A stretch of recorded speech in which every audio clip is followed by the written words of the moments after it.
ka ny zandriny ihany koa dia any Toliara no andraisana ny fiadinany izay tompon-dakany Madagasikara. Anisany nanamarika tao anatin'izay ny fahafahany ekipany Chinos Be Elville isolo tena ny faritra Diana. Izy ireo no nandrombaka ny tompon-daka teo amin'izay taranja basketball izay nisy district 10 moa zany no nandray anjara tao anatin'ny fifaninanana ho an'izay faritra Diana izay.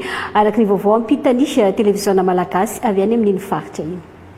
USN na hoe Union des Sportifs de Nosy-Be U18 nahazo tompon-dakan'ny faritry Diana eo amin'ny basketball sokajy zazalahy izay natao tao Diogo. Midika izay fa USN na hoe Union des Sportifs de Nosy-Be dia solontegna ny faritry Diana handeha hiatriky ho tompon-dakan'ny Madagasikara izay hatao agny Toliara amin'ny faha 15 ny volana Aogostra 2024. Fitezagna fa 2 fois zay tafiditra tamin'ny demi-finale, finale, jo zay vonazo la coupe 3e fois zay soragna Zagnahary, soragna rô koa.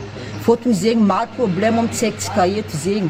No nizavatra madomelo nino zay navianay hoe nandraindraiky mba hiteza tanora zay. Vognony sady tia ireto tanora ndraiky mpanazatra ireto amin'ny fanatanjahantegna ity fa ny tegna olagna dia tsy ampy ny fanoanana ka agnisan'ny sakana maventy. Manomboky ny any tiro fa tsy solotegna Nosy-Be fa solotegna région de Diana zay atriky nationaly any Toliara.